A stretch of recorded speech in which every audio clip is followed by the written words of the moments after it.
Hello everyone, and welcome to a brand new episode of TVG Talk. My name is Paco Treviño, and today I'm joined by Laura Chapa. Hey guys. And today we'll be talking about our ideas, predictions, wish list, so like whatever you want to call it, about the Nintendo Switch second version, which you could call the Switch Pro, the Switch Pro X, new XL, whatever. Yeah, it probably is gonna have a very bad name, knowing Nintendo. Right? It's gonna have the worst name yet, probably. Right. They always manage to outdo themselves. Yeah.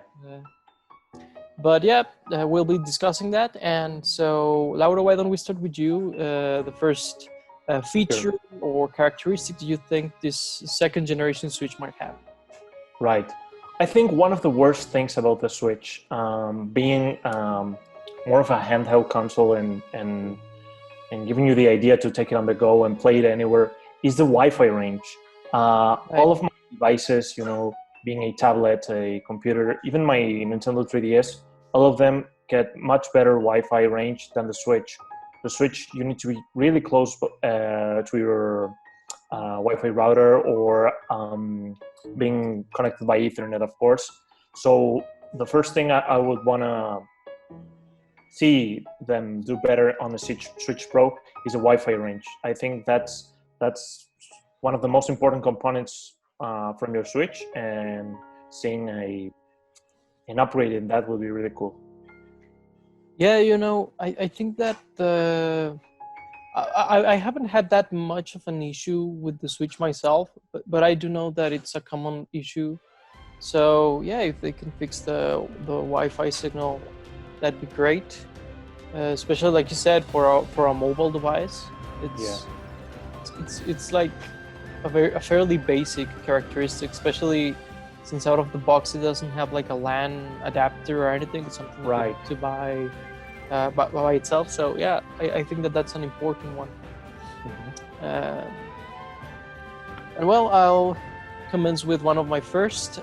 What I would like to see the Switch. This is probably the least exciting about the ones that I want to talk about today, but I hope that they give it an OLED display. And the reason that I want them to give it that is that I want them to really exploit the speed, the colors, everything. I think that it would really help bring those games to a much higher or more modern look, I think. Kind of counterpointing some of the other aspects that might be issues for the Switch, like resolution, texture quality, whatnot. I think OLED hides or helps hide all of those kind of rendering issues.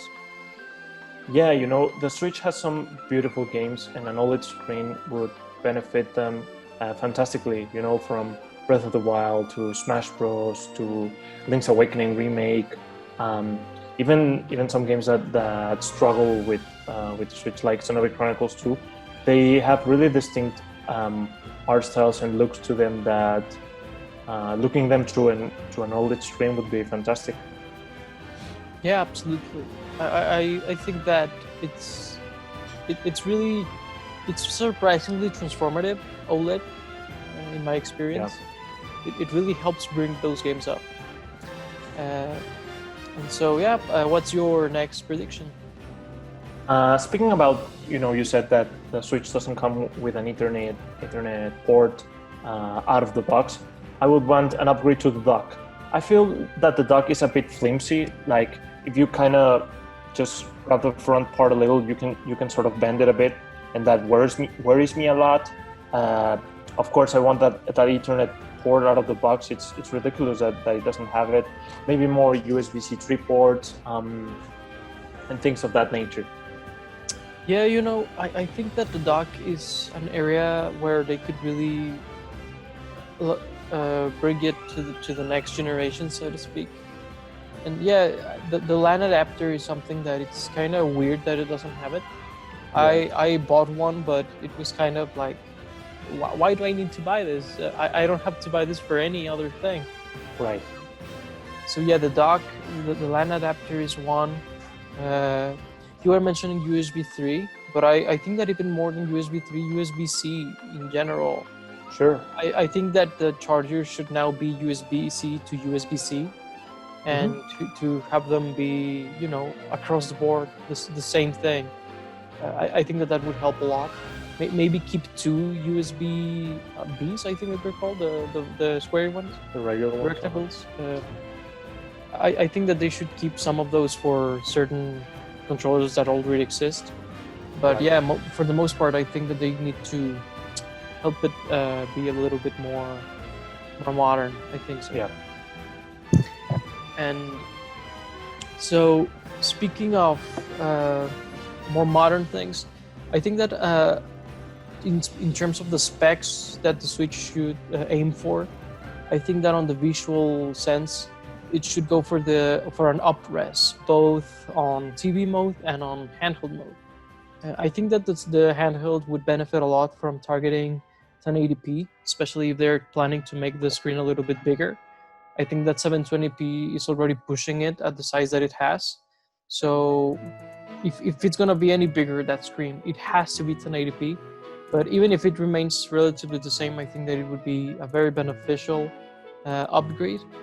And for TV mode, I don't know how they would pull it off, but I think that a 4K mode, even if we're talking about checkerboard rendering or upscaling or things like that, I think that it would be very beneficial to have that as a possible benchmark. Even if it's not a common one, perhaps, but as a possibility on TV mode, I think that it would be a good idea.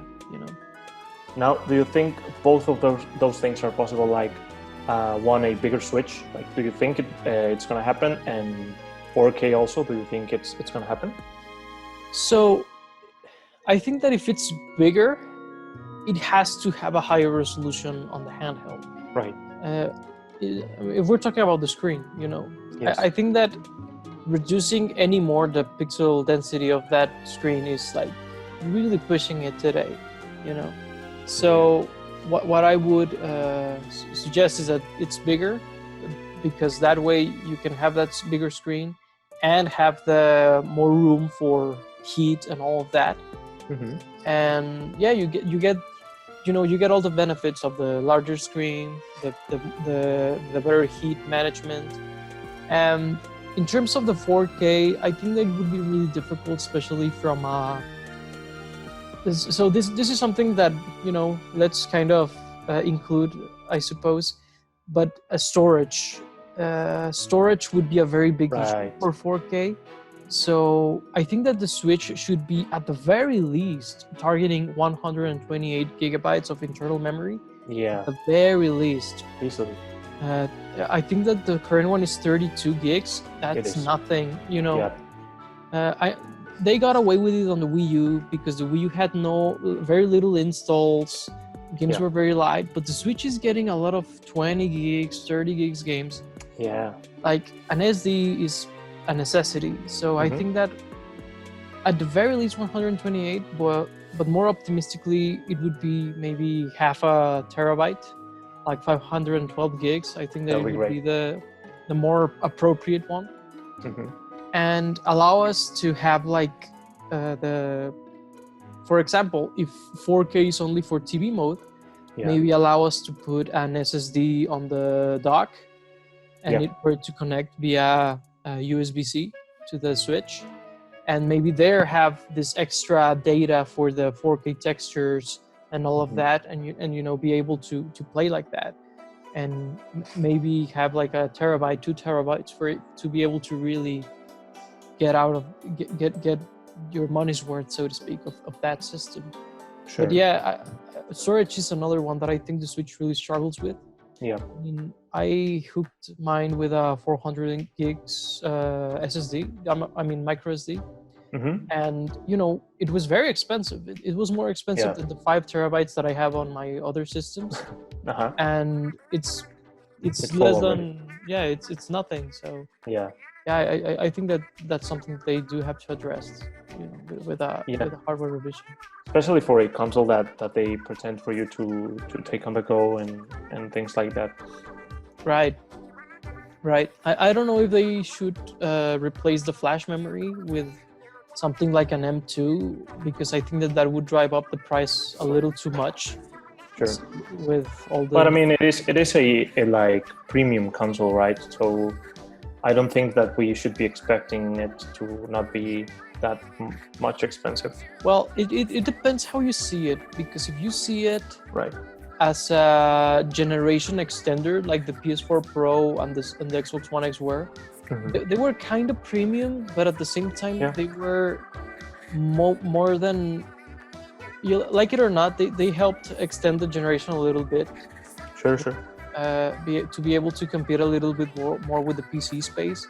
And if you see it that way, the Switch might have not quite that necessity for an NVMe or an M2 memory. But if you wanted to really, be a little bit more top of the line, like you say, if it's a premium device, it should have it straight up. Yeah. But maybe depends how you see the system. It's sort of in the realm of maybe not, I'd say. Right.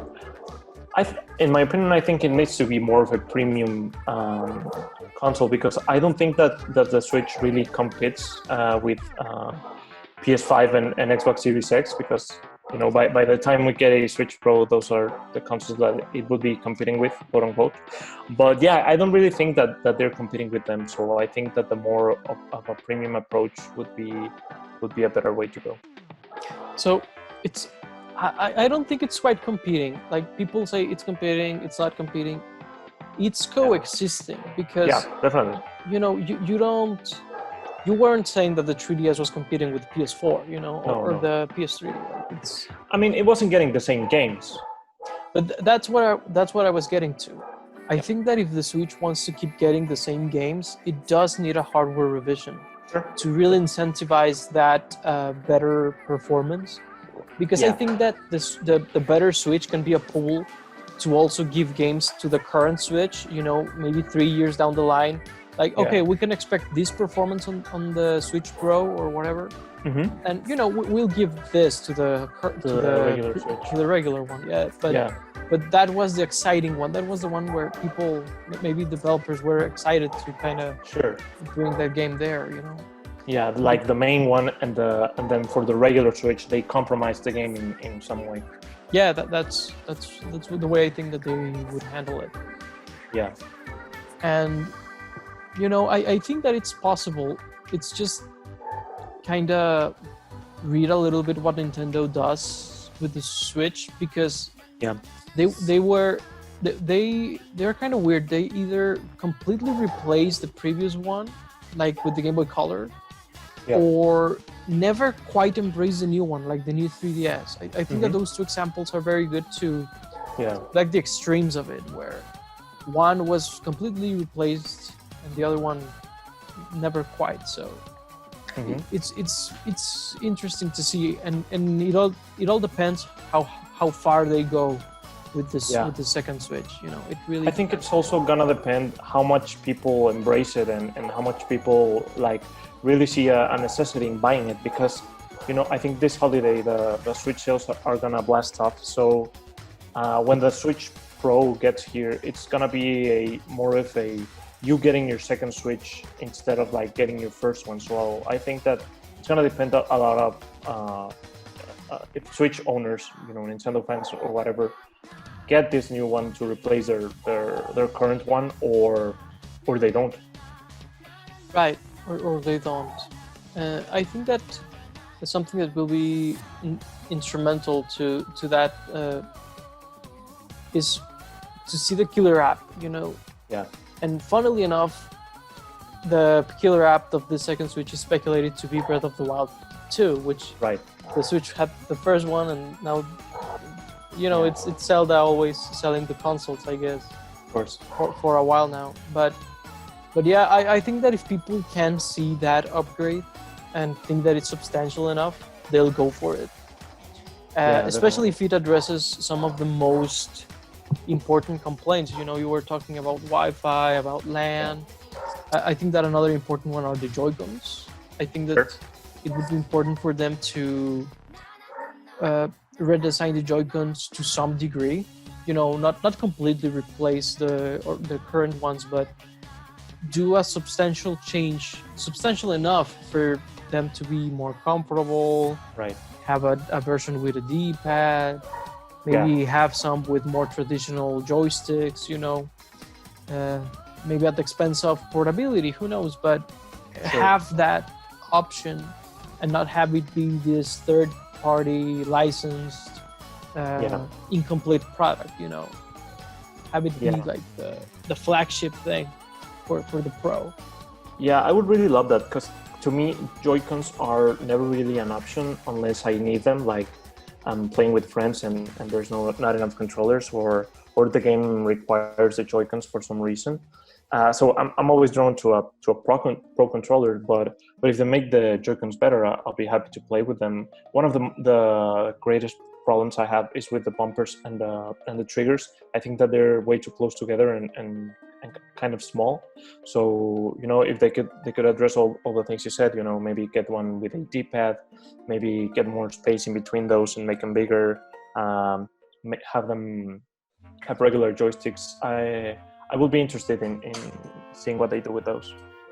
And as you said, not make it exclusive, just an upgrade, and you can use your older ones if you want, or even the new ones on the old Switch. Yeah, like they did with the PS4 Pro and the Xbox One X, where or not the One X, the One S, where they redesigned the controller, added some little things here and there. Yeah. But the other one, the one that you already have, you can still use. It's just that the new one does have some improvements. Yep. As it should. Of course. And speaking of improvements on a controller, I want to talk about the Nintendo Switch Pro controller, the actual Pro. Right. I think that one is a good controller, but I do think that it's missing one or two key features. For example, headphone jack for voice chat. Definitely. Or for whatever. Most TVs now have Bluetooth, and you can use some Bluetooth headphones, but you really shouldn't be working around that kind of thing, I don't think. Right. So I think that's one. In my opinion, it would benefit from having speakers and a microphone, for having voice chat with, or maybe not speakers, but definitely a microphone, for having voice chat without, the headset if you really don't want to use one. Sure. I think that the new DualSense has that, right? It has a speaker and a microphone in it. Yep. I think so. Yeah. It has that. I was quite frankly talking about or thinking of the Wii U gamepad. Right. It's kind of funny or kind of weird to kind of be losing features that the previous generation had. Yeah. That's something that has always kind of bothered me about the Pro controller. And yeah, and another one of my sort of hopes, one of the less realistic ones, is to have a second screen experience with a second Switch. Certain games like Mario Maker 2 would benefit a lot from that. Splatoon would really benefit from something like that. I think that many games would benefit in different ways if they port Wind Waker and Twilight Princess, So if they ever do it, I think that those games would benefit, and that's something that we had on the Wii U that we don't quite have any way to replicate on the Switch. But I think that I've talked a lot about my points right now. What other point would you like to? On that, definitely. One of my favorite games on the Wii U was Game & Wario, and that has some amazing games that don't work without a gamepad. So I think that having that would be great. But I think that that's a thing that they could easily fix with software, I think that there was a rumor that the Switch could already do that they just didn't, activate it or whatever. And I think that with a software update, it could very well do that. I know lots of people that have multiple Switches in their household. I personally do. I don't know if I think you don't, but I know lots of people that do. So, and with the Switch Pro or whatever it's called, and it will be another incentive for you to have another one, right? So the reasoning that I've heard is that it requires a little bit too much memory, and you know, the Switch is a little bit too strained. Yeah. And we have seen some second screen experiences on the Switch. There's the Namco Museum that has Pac-Man Versus. I mean, we actually played that ourselves. Yeah. And you know, it's doable, but from what I've heard, you can't do like just any game. You have to like limit what you can do and whatnot. Right. So I suppose that's the reason. So if this is a Switch with better hardware, you know, with more power, maybe that's where they can really embrace that idea, you know. Yeah, definitely. But we'll see. So another thing I wanted them to add to the new Switch, I don't know if it's possible because of the internal components and whatnot, it's having a USB-C on top of the Switch.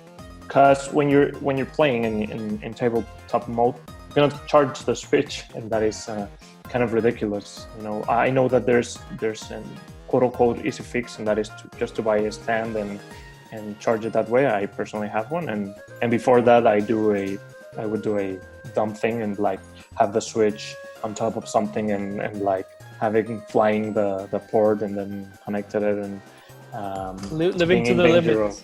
Right, being in danger of my Switch falling off and breaking. But yeah, I think a USB-C on the top or maybe on the back. I don't know how they would work with that. And I don't mean removing the one on the bottom, because I know the one on the bottom is for connecting to the dock. But yeah, some workaround with this would be fantastic. Yeah, I think that a second port would be borderline necessary.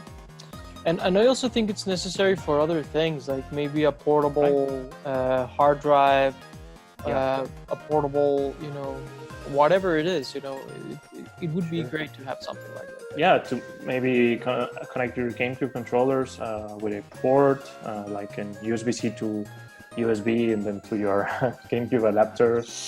I would honestly rather they just did a new one. Right. There's a new one with USB-C, nuts. With a GameCube plug directly. Directly? Yeah, just GameCube plug. For nothing. Right. So on that, another thing that I find the Switch is missing is like maybe a second kickstand, a better kickstand, something with a kickstand. Because when I first off, two things. When I separate it or when I take it out, however you say it, I feel like it's gonna break every time, man. And I feel like you and I are very like careful and with our electronics and whatnot. And we've seen like horror stories of how people treat their Switches and 3DSs and whatnot. But even for us, I think that every time I take it out, I'm scared that I'm gonna break it off or something. So yeah, maybe a thicker one or maybe another material. I don't know what they could do with that. And then putting the Switch on a flat surface with a kickstand, it's so fragile. You're not supposed to be touching your Switch, right? But by accident or whatever, just touch it a little bit and the Switch would fall off. So I think that maybe having it on the middle, maybe having two of them, there's something that needs to be done with that. Yeah, no. I mean, yeah, the kickstand is something. Yeah. If you're on a table or whatever, if you're careful enough, it won't fall off. Yeah. But you do have to be careful because it does feel like it's rubbery. It feels like you can just snap it in half if you're not careful. Yeah. But more than that, I'm thinking about the commuting or things like that. Early in the year before everything, I was on a trip and we were on a train, and I wanted to play Switch on this little table that they gave me. Mm-hmm. But I had to bust out the second kind of portable dock thingy. Yeah. Because the shake of the train would topple over the Switch. Yeah.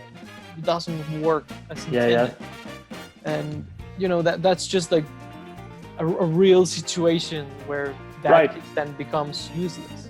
Mm-hmm. So, same thing happened to me flying to Japan, I think, this year. Same thing, you know, with the little table that's in front of the seat, and you know, placing the Switch, and it will fall off every time. And one of the first things that they advertised with the Switch was a guy playing on a plane. Granted, I think he was playing it handheld, but you know, if you want to play with your Pro controller or whatever, you need to, you know, place it somewhere. So yeah. No, he was playing tabletop. I think that he takes the Joy-Cons and just right. peels back. Yeah. And shares it with someone, or just plays it himself? No, the ones that shared, I watched this trailer too many times. The ones that share it are the guys on the car when they're playing Mario Kart. Right. They share it, but Yeah. that's. By the way, Nintendo should include that, right? The little stand that mounts to the car that wasn't that trailer. They never did it. I think that somebody else kickstarted it. Yeah. They never did it. So right, it was that's money on the table. You know?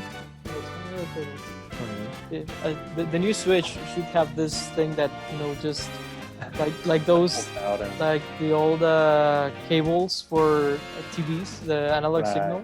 That you could just like snap it out, you know, something like that. You could just bring out the cable and, you know, snap it in, something like that. Yeah. Of course not. It's terrible. Right. But I digress. There's a lot that they have to address. I think that they did good in terms of the heft of the actual tablet. I think that they should remain it as bulky, as resistant as it is, because I think that if they go too slick, if they concern themselves too much with that, they could you know, have some other issues with the design of the hardware. Yeah. So I hope that they don't go too crazy. You know, no routers. I think that the toaster kind of look going on is fine. Yeah. And you know, another couple things that I wanted to talk about, and I suspect that they don't happen. They haven't happened because of hardware limitations. Yeah. Of how little memory it allocates while you're playing, or how little memory it has for menus, for other features. You know? So it's remote play, and I'll get into that in a little bit. Sure. And menus with music, themes, I should say. Right. Getting to the themes, I think that a very magical thing about the Switch in terms of the UI is how fast it is, you know. Going from your Switch to a PS4, it's like, how is the PS4 so powerful compared to the Switch? And it's so slow. Getting to the store, getting to whatever, it makes sense. Like, once you start to think about how complex the menus on the PlayStation are, you go, oh, that's why, you know, they are so complex. They are like 4K, all of that. And that's why it slows down the system so much. So Nintendo was very smart in saying, okay, it's going to be so minimalistic, so simple. It has to make sense, but it has to be light. And so it makes sense. But if we're talking better hardware, maybe, you know, explore a little bit more the themes, with music, with animation, things like that, because it's a little bit sad to just see the Switch, you know, it's just gray or white, depending on your... Yeah, if you're a like crazy person, right? Yeah, if you would like to have your eyes burning, you know, at 4 a.m. or whatever. Right. And it's weird because I honestly mostly prefer white themes, you know, on YouTube, on Twitter, on Facebook, I have white themes, but yeah, the Switch one really bothers me for some reason. And yeah, man, you know, there's like, they could do so many things with themes, you know, even sell them just like the 3DS, and people would buy them like crazy. There's just money on the table there waiting. Yeah, you know, I still bust out my 3DS from time to time. And there's like Frozen 3DS themes and Mickey Mouse and you know, like there's some like really big collabs there where and the Switch, which is like so much bigger than the 3DS in terms of popularity, has no such thing, you know. Those things. It's weird. Even just add colors, right? Like just black and white. Like they could add like a light blue or a Mario red. Yeah, they could sell like there's this green one with a Triforce in there. Right, it's so simple. Sell that, that'll be $5. Right. And But we yeah, would. yeah, I have it. I literally have all the 3DS themes on my Zelda themed 3DS, and I have them on shuffle, and every time I Right. has a different one. That's So, great. representing Zelda all the time. Awesome. That's a great tattoo. Thanks. So yeah, themes, and they should be already there. But if we're talking about more crazy things, I was speculating maybe hardware was the reason. Sure. And so the other thing that I wanted to talk about, which was remote play. So yeah, right. I'm not talking remote play in the PS4 sense, where you have your console at home, you stream to your laptop or phone or whatever. Not quite like that. I was talking more about enabling multiplayer for games that could maybe allow it. Perhaps this would be limited to fairly simple games, but maybe Mario Party, Mario Kart would benefit from allowing people to stream to other people's Switches, Maybe I have this game that you wouldn't be interested in playing by yourself, but maybe with me you would be interested. So maybe I could stream it to you, and we have multiplayer. I mean, we've done that a couple times through Steam, through other apps that I forget their name right now, but Parsec, I think. Parsec, you're correct. So I think that a function like that would really benefit the Switch. And it could relate a little bit to the second screen thing that we were talking earlier about, of course, it would need a better Wi-Fi signal if it's going to have anything like that. But yeah, I think that something like that would be beneficial for the kind of multiplayer-driven aspect that the Switch has really shaped for itself in these past 3 years or so. Yeah. I think that would really complement the Switch, and I think that would really be a selling point, especially with the new perspective of, at some point, it's not even that if I want to go to your house and play games with you, is that maybe I can't go to your house, Like currently, Like, yeah, exactly. With this new perspective that we have, maybe Nintendo can be like, okay, so it's the couch multiplayer, but maybe also help people ease that, going forward. Right. And not only multiplayer, I've used this feature in PS4 a lot recently, but streaming your game to another person's PS4, Switch in this case, and just watching them play. I've done this a lot with my girlfriend. We've been playing single-player games, story games, and watching them together. I think that's also a very cool way of experiencing games. Maybe a lot of people like to play games that way with their friends or significant others, and it's a cool way to experience games that you were probably not even gonna consider buying it or something like that. In an era where lots of people are streaming games, and I mean to like platforms like Twitch, YouTube, whatever. I think that feature would be really beneficial to the Switch and for you to discover new games that you otherwise wouldn't have. Yeah, of course. Yeah, that's a great point. And you reminded me that Nintendo does have this to some degree with the NES and SNES online apps. Right. But it's very limited because it's just those two apps. It's not like almost like a hardware level thing where I'm just streaming my Switch. The Switch, yeah. But there's the precedent, so maybe they did that because they're experimenting with that and they'll implement it fully onto the Switch. Yeah, I hope that's indicative. It's funny because I haven't thought of that, and I've been recently doing that also. So yeah, it's funny. Me too. I've been doing that. And for whatever reason, the thing that reminded me was that I was thinking of the apps and the pandemic, and that's why a friend of mine hasn't given me my controllers for this NES. That's what reminded me. That's right. But I digress. Yeah. So, what other feature do you think they might be, or do you hope they might be bringing to the Switch Pro. Well, I just hope that if they're gonna do exclusive software, like I don't want them to do it, but if they have to, like absolutely have to do it, they keep it to a minimum, right? Like only in a scenario where like this game is not gonna come to the Switch, if it doesn't only come to the Pro, I would want them to keep it to a minimum then. You know, I agree with you, but the real hope is that under no circumstances they have an exclusive. Right. And you know, maybe a third party that says like, hey, you know, maybe CD Projekt Red comes along and says, you know what, maybe we can port Cyberpunk to the Switch second generation, but not the first one. On that kind of situation, I can see it. But if you're making, like, if Nintendo does it, I think that's like, come on, dude, like you're making it from the ground up, you know. Just keep the OG in mind, you know. Yeah, of course. Keep the old reliable. The fans that like were with you from the start.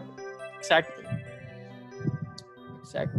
So, yeah, I think that's a very important point to talk about about the library division. I like we're saying, I hope that they don't divide it. Yeah. And if they have to, you know. But another interesting thing that I was considering here is, you know, how far up can emulation go on a better system? It would be interesting to see what they do going forward with the emulation of older systems, because you know how there has to be like a certain size of a gap to be able to emulate a system. Yeah. So yeah, it would be interesting to know if maybe they go like, maybe the Wii is like only possible to emulate on a Pro or whatever. I don't know. It would be interesting to see how they tackle something like that. It will be interesting, yeah. So, anything else that you? I just hope that is real, right? Because you know we always get this rumor, and once it came real with the Switch Lite, but I hope it does come true with the Switch Pro. I'm interested to see what Nintendo would do with that. So I think that a hardware revision is almost inevitable. I think that the consoles won't be able to stand as long as they plan to if they don't revise the hardware in some way. But yeah, like I was saying earlier, it depends on the scope and the purpose that Nintendo gives this hardware. Yeah. Whether it's a revision or a premium model or this and that. Yeah. I mean, something that would be very indicative is how far is the new Switch's price from the one that came out in 2017. If it's a small gap, say $50, $100, kind of pushing it, but you know, let's say that that's kind of the limit where you go, okay, this is a hardware revision. Yeah. If they go any more than that, I think that that's where you go, okay, this is like a premium device, and it's not really replacing the base one. It's like another model for the family. So yeah, I guess that it really depends how they tackle it and how they plan to move forward with the massive and fastly growing Switch family, you know. Yeah. So yeah, anything else that you'd like to add? No, that would be it. Okay, so guys, thank you so much for joining us in this heated, complaint-driven discussion. Right. Yeah, I felt like I was complaining back there, you know, like I was a Karen, you know, explaining to the manager how. But we both love the Switch. Yeah, I absolutely love it. You know, I wouldn't bother talking about how to improve it if I didn't like it. Like, I just hate it. I moved on, you know. Yeah.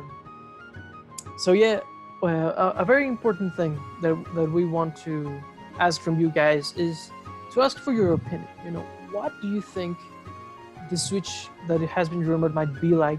What do you think it might be doing new?